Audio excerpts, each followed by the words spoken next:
My name is Dan Gullett. This is the Staff Hearing Officer meeting. It says July 24th, 2024, but it's really August 7th, 2024. We'll start here with preliminary matters. Ms. Gu, do we have any requests for continuances, withdrawals, postponements, or addition of X agenda items? No, we do not have any requests today. Thank you. Do you have any announcements or appeals? No general announcements or appeals for today. Thank you. I don't either. Do we have any comments from members of the public pertaining to items not on the agenda? No, we do not have any general comments at all for today. None.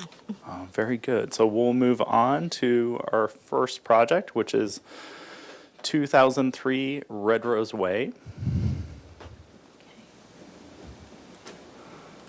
And our planner is Carly Ernest, and she will be presenting the project. This is for a floor area modification to allow addition of new floor area that exceeds 250 square feet on this lot that's non-conforming to residential density. Ms. Gu, could you switch over to Mr. Ernest? Thank you, and when you're ready. Good morning.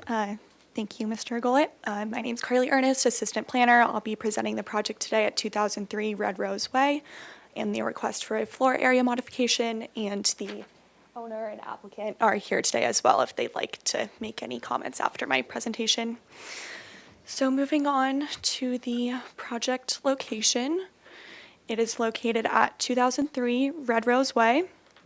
To the south is Mesa Shopping Center, and to the north, east, and west, it's surrounded by other multi-unit residential development. And there's this alley here that's between Mesa Shopping Center and the property. And here are some site photos to get us oriented. This is the 4-unit apartment building. This is looking from Red Rose Way. And here there's an ADU that's under construction. Those 2 carports are being converted. And then this is at the rear of the lot, so you can see it slopes down towards the alley and creates this understory.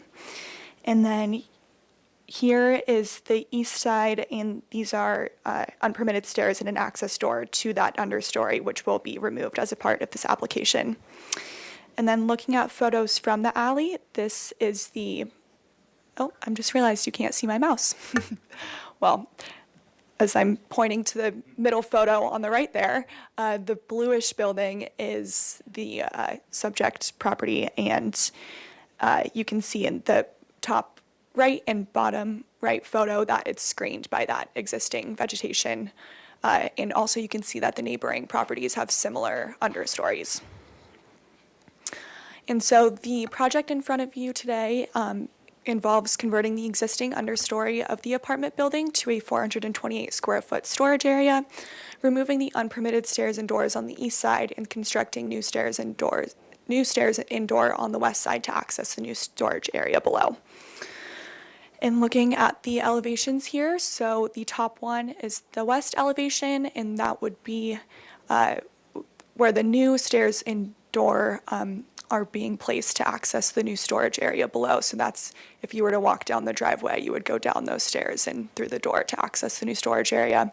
And then the bottom elevation is the east side, where those unpermitted stairs and doors would be, stairs and door would be removed and filled in right there.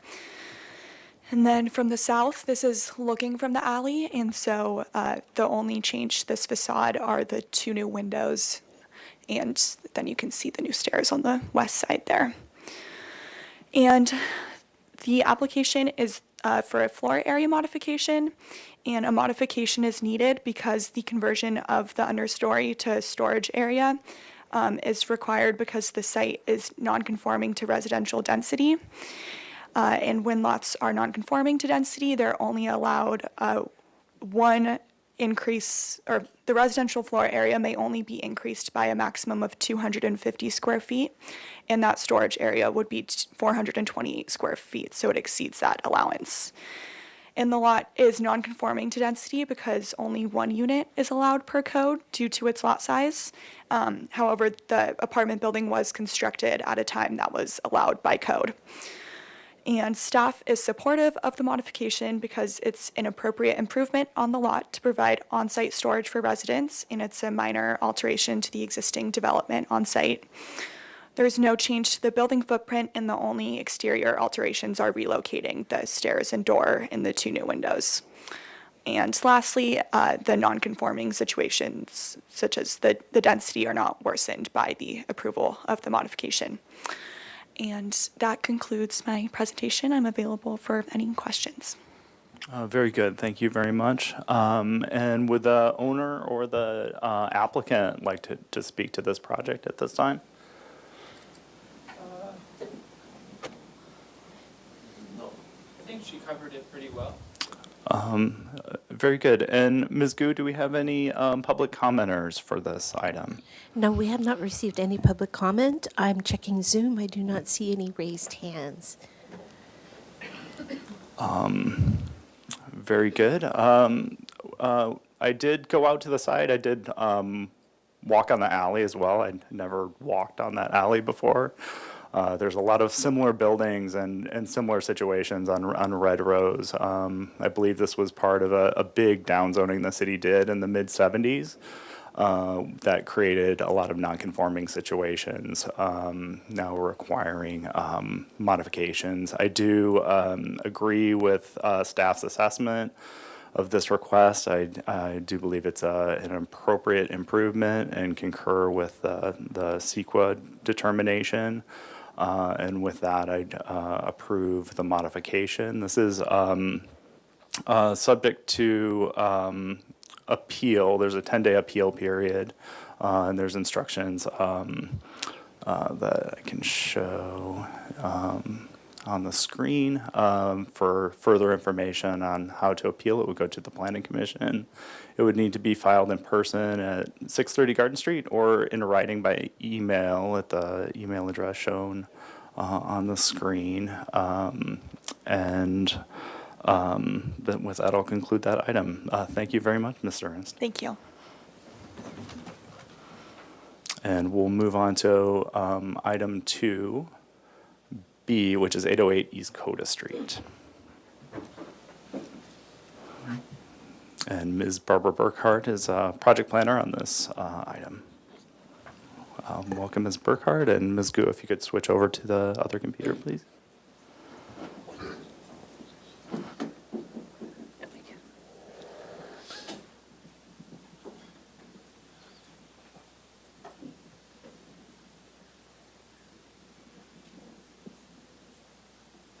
All right, thank you, Mr. Gullett. I do, before we get started, want to make one, just want to clarify a correction to the staff report in the policy and zoning consistency table. There's an error that is mine, so I apologize. Under vehicle parking, I did not list the space that will be provided for the proposed residents, so they're proposing 3 standard spaces for the commercial use, 1 van accessible space for the commercial use, and 1 standard space for the residential use. So just want to make that clarification before we get started.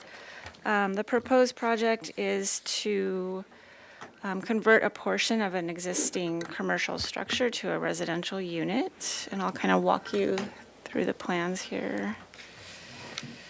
This mouse is not. Go. Let's see if I can zoom in on the vicinity map. The site is on East Coda Street, as shown here. It's across the street from Santa Barbara Junior High School, kind of towards the parking lot side. And it is currently operating, there's a parking lot and then a commercial auto repair business that operates out of the building currently, and the project proposes to convert just a portion of that building to a residential unit. And the request, well, I'll walk you through the plans before I continue. Here's some photos of the site. There's some of the garage bays. This area here is the front elevation of what would be converted to the residence. This area here kind of shows the tree and the area that will be fenced in as open yard, and that will be the front door for the residential unit, and it would be a 2-story unit. Shows the parking lot in front of the building. There is a portion of the lot that was, it's right here, there was a planter that was approved and removed. That will be replaced as part of the project.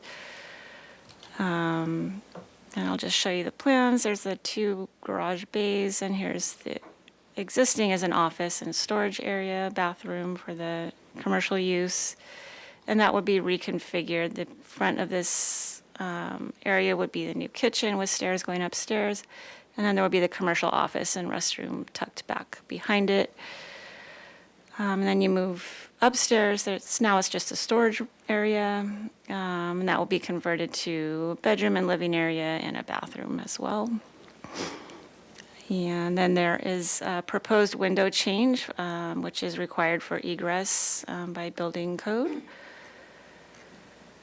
Let's see, the project also proposes a new driveway gate. So that's kind of shown there.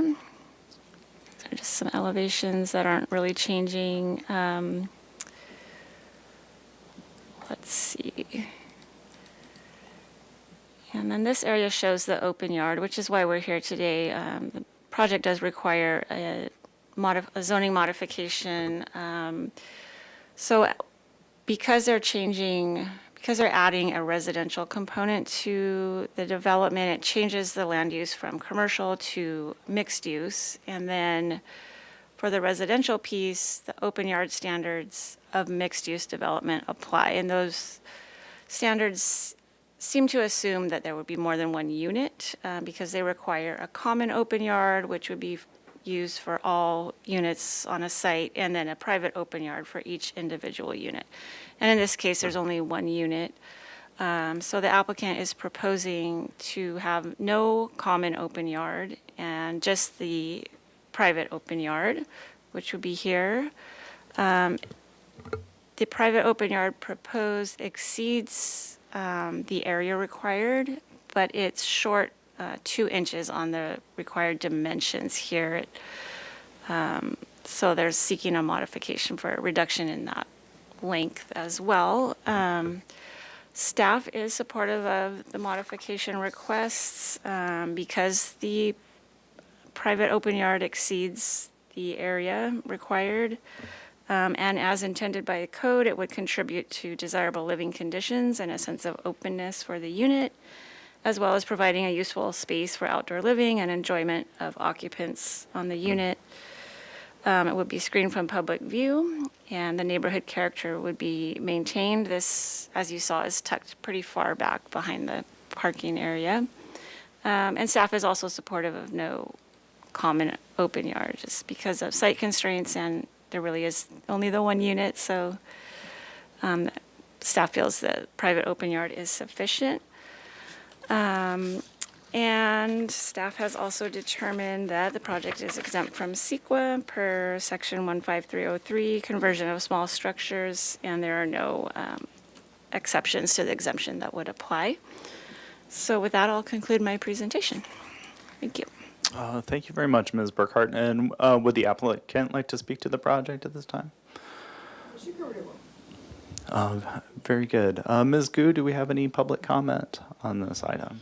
I did not receive any hard copy or emailed public comment, and on checking Zoom, I do not see any raised hands. Thank you. Very good. Thank you. I did go out to the site. I reviewed the plans and the staff report. This is kind of a hot topic in the city right now. We had a meeting a week and a half ago with City Council and the Planning Commission talking about reuse of commercial buildings for housing. And the guidance we have from the housing element is saying look into adaptive reuse and facilitate adaptive reuse. So we generally support projects like this. For open yard, it is It is an important amenity to residents to have access to outdoor space. At this location, Ortega Park is very close. In the future, I expect us to be considering these projects differently and not requiring open yard modifications for projects like this. So I agree with staff that this is an appropriate improvement and concur with the CEQA determination and approve this modification. And thank you for applying, and thank you for more housing for the city. And with that, we'll move on to the third item. Thank you, Ms. Burkhardt. Oh, yes, I will. Ms. Gu, can you bring up the other PowerPoint? So there is a 10-day appeal period. Like the previous project, appeals can be filed in person at 630 Garden Street or by email at that email address right there. So with that, we'll move on. Thank you.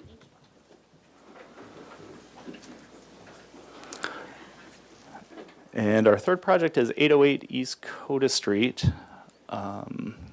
Ms. Kathleen Kennedy is the planner. Oh, sorry. It is 305 Rancheria Street and 515 West Gutierrez Street. And this is Housing Authority is the applicant for this project, and Ms. Kathleen Kennedy is the project planner for this project. And Ms. Kennedy, will you be walking us through the project plans?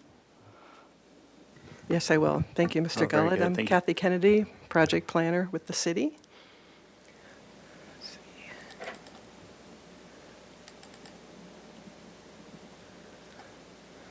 There we go. Okay, so this project is a lot line adjustment request between two adjoining parcels. So we have parcel 1 and parcel 2. So this here, let's see if I can zoom in a little bit. This parcel at the top of the screen here is parcel 1. It's addressed 515 West Gutierrez Street. It includes a couple of buildings and a few different multi-unit residential units. And then parcel 2 is below here, this larger parcel. This has an address of 305 Rancheria Street. Actually, it's along West Montecito Street, Rancheria Street. And then initially, or as part of the existing parcel, there's access from this parcel across the strip of land to West Gutierrez Street. So this project is to adjust the lot line to actually add this strip of land to parcel 1 and remove it from parcel 2. There's no development proposed as part of this application. There is a future project on this parcel 2, which is owned by the Housing Authority. They're going through through a development process to redevelop this project. It's not part of this particular project. And in doing that, they determined that this would be a good time to have the lot line adjustment go forward. The owner of this property would like to purchase this strip of land. Right now, the Housing Authority doesn't even have access across this. There's an existing building you can see built right here, their community room, and there's also a fence. So it really doesn't serve a purpose for them, and this is a good time for them to do this lot line adjustment.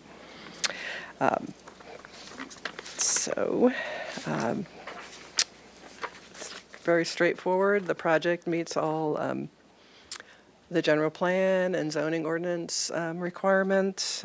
It's consistent with the general plan. So staff recommends approval of this lot line adjustment. We have some findings in the report on environmental review, determined that it's exempt from further environmental review under section 15305, minor alterations to land use limitations, which is typical for lot line adjustments, and also the lot line adjustment findings. And staff recommends approval based on those. And that concludes my presentation. Thank you. Very good. Thank you, Ms. Kennedy. And I wouldn't ask for a representative of Housing Authority to come up. We did get one public comment letter that we shared And it's with regard to the future project on Lot 2. So just to speak briefly about that, the item before us today is this lot line adjustment. So if you could talk a bit about the motivation behind this. It's physically, it looks like it makes sense. It's very rational. But if you could speak to that and introduce yourselves, that'd be great. Thank you. Hello, I'm Dale Azam with the Housing Authority of the City of Santa Barbara. Sure, I'd be happy to. This project, when that strip of land was an alley, actually created problems for us because it became a bit of a no man's land. And so bad behavior started to happen in that alley. At a point, I think more than 10 years ago, it was determined that the owner of what's being described as lot number 1, could make use of it, gave them a little bit more room. And since then, we've had a license agreement that we've periodically renewed, and it's worked really well. So as Ms. Kennedy said, once we decided we're going to be working on a larger redevelopment of the property, we considered whether there was a need for that in the new scheme, and we decided there wasn't. And so we thought, well, this would be a good time to take care of it. As a public agency, we did issue a request for proposals for others, and we basically put a bidding process together for that alley strip, and it turned out that, as might be expected, lot number 1 owner was the only bidder. So that's what happened there. As far as the comment letter, I do think that's subject. It's a better comment for the actual project that's under a different application. But while we are on the greater project, while we are adding more units, our actual bedroom count is remaining the same. So I think as in terms of parking usage, it probably won't change that much. I don't know if Linda wants to add anything else. Yes, thanks, Dale. Thank you. Officer Gullett and Kathleen put together the staff report that covered the project very well. From a land use perspective, as Dale mentioned, these comments, as they go into the record, are more pertaining to the separate development project. And there were concerns brought up at the ABR hearing related to the use in addition to parking. And although that is a separate that's a separate project, that project is actually overparked based on the city standards. The Housing Authority does want to, because they maintain the property afterwards, want to maintain a certain level of services for their residents and do really care about that. And so they are actually overparked to the standards. But again, separate project, and we did read the public comments. Thank you. Very good. Thank you for that. And I did review the plans, read the staff report, and went out to the site and observed the former alley. And Ms. Good, do we have any public comment on this item? I did receive one public comment on this that was submitted via email. I do not see anyone in the room. And I don't have any public speakers. And checking Zoom, I do not see any raised hands. Thank you. That's good. And the emailed comment was from Janine, I believe it's Meisimer, who is a neighbor, and that comment was pertaining the future project. So this isn't the appropriate time to formally address those concerns. So I concur with staff's environmental determination on this lot line adjustment and agree with the findings. There's no recommended conditions of approval. I don't have any conditions of approval to add. So just appreciate the applicant's time and efforts, and good luck in your project as well. Thank you. Thank you. So with that, there's a 10-day appeal period, like the others. That can be filed at 630 Garden Street or by email within 10 days of this decision. Thank you.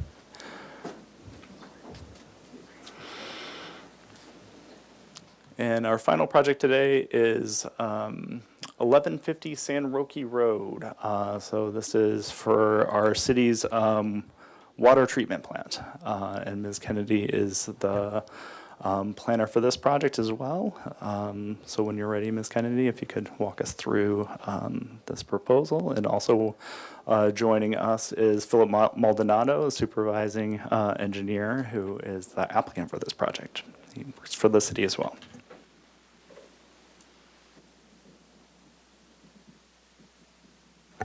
Thank you, Mr. Gullett. Again, I'm Kathy Kennedy, project planner for this project. We could switch to plan. Thank you. So this is a project that involves the Cater water reservoir. It's called the Cater Finished Water Reservoir Resiliency Project.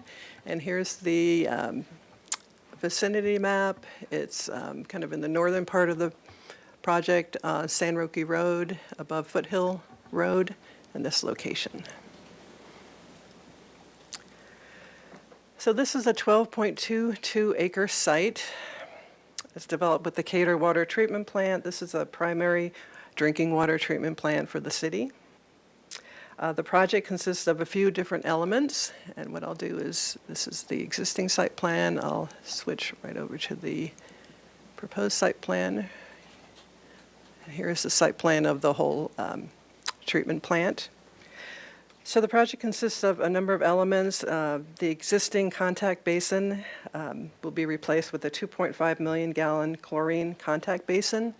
So that would be this area right here. This is the new basin. Installation of a new biofiltration basin up in this portion of the site. Here, to the right of that would be a new a sludge drying bed and ramp modifications to this area. Some changes to the access road internally, some paving in that area. And then as part of this construction project, they need to have an area that is available for staging and storage. So that would be across the street on these two parcels kind of outlined in this area, temporary staging storage area. So what's required for this project? Due to its location, it's in the R1 zone. It's required to have a performance standard permit. It's called a PSP to allow changes to this use in this area. So there's a performance standard permit to rehabilitate this plant.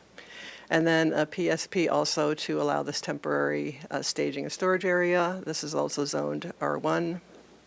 And then a setback modification because, again, in this area where the storing of construction materials and staging would be is actually within the front setback and interior setbacks. So setback modifications required for that, even though it's temporary. So actually, I'll go back to the photos to show you the area. This is what's called the existing buried clear well. And what will happen is this will remain, and then this area here will essentially look similar to that, and I think the applicant will talk about that a little bit, essentially extending this area, and they'll have a green roof above that. This is the area on the upper right of the project site. Modifications will be made to this area. And then this is a photo of across the street where the staging area will be.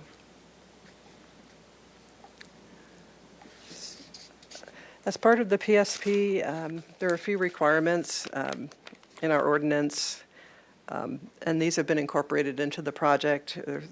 PSPs require that construction be at certain hours, so it would be from 8 to 5, and also some requirements in regard to security lighting to meet our outdoor lighting ordinance, and also needs to incorporate our standard dust control measures. So those are incorporated into the project. Meets all requirements of the PSP application, and staff recommends approval. We have a number of findings that are listed in the staff report that the project is able to make those findings for this project.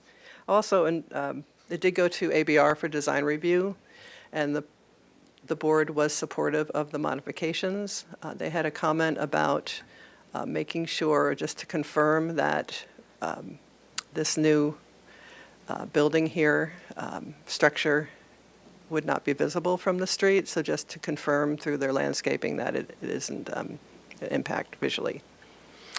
And also they mentioned, you'll see that there's a buffer here of oak trees to make sure that there will be a fence to ensure that when they're staging and parking here, that they wouldn't impact the existing oak trees. So with that, staff recommends approval of the project based on the findings in the staff report. Thank you. Very good. Thank you. Yeah. Just on the tree protection, I noted there was a arborist report, and recommendations have been incorporated into the project from the arborist. Could you speak to that a little bit? Yeah, so there are a few different reports that have been prepared as part of this project, including the arborist report. There's a biological assessment, which includes the arborist assessment, air quality, technical memo, noise memo, archaeology as well. So all of those reports and the recommended measures have been incorporated into the project. Okay, thank you. And adjacent to this, there's trail access to Hesacita Trail. Is there any effects on public parking for that trail anticipated with the project? No, we don't anticipate any conflicts with that. In the contractor staging area, that would be a location for construction trucks if they're needed, also on site, of course, but there would be no impact to the public access to that trail. Very good. Thank you. And Mr. Maldonado, do you have anything to add about the project? Yes, Officer Gullett, thank you. And once again, I'm Philip Maldonado, supervising engineer here with the City of Santa Barbara and project manager for this project. Just really quickly, wanted to give a little bit of background on the facility itself and the intent of the project. The Decatur Water Treatment Plant, it's a 37 million gallon per day conventional water treatment facility. It was constructed in 1962 and provides treated drinking water to the City of Santa Barbara, but also to the neighboring municipalities on the South Coast.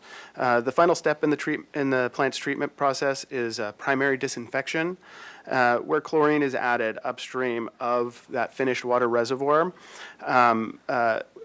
in order to get that process, to maintain that process. The chlorine achieves the needed contact time with the water as it passes through this reservoir. And this makes the finished water reservoir a critical structure for the plant and represents a single point of failure for this process. Now, this project, as Ms. Kennedy was describing, consists of constructing a new 2.5 million gallon chlorine contact basin that's specific to the chlorine disinfection process, along with upgrades to the plant's existing finished water reservoir. Also, there are modifications to other areas as described in order to respond to these changes. The new basin will allow for operational flexibility to eliminate the single point of failure and to allow rehabilitation work to be implemented on the existing reservoir. So it gives us that operational flexibility. And I will just describe a little bit here about, I like this exhibit here. It really does show what the primary modification of adding that chlorine contact basin to the existing facility. You see the existing facility layout here on the left. This is that north basin that needs modification. Here's the access road. You can see there's an existing access road currently just adjacent to the existing clear well. That access road will be eliminated by this new chlorine contact basin, which is why this external access road needs to be modified in order to maintain access to the southern part of the facility here. So that's how the two aspects of the project come together. But as you can see from a visual standpoint, this really just moves this visual aesthetic here out a bit further, taking up the space that's currently occupied by a solids recovery basin, and is all internal to the facility. And if we go down to some of the street view images, you can see the current street view. San Roque Road is slightly depressed below the actual elevation of the site, and so you're looking up at the facility, and it is very difficult to really see much. Given the existing foliage, we are calling out for additional visual coverage to fill in those spots, following a recommendation from APR.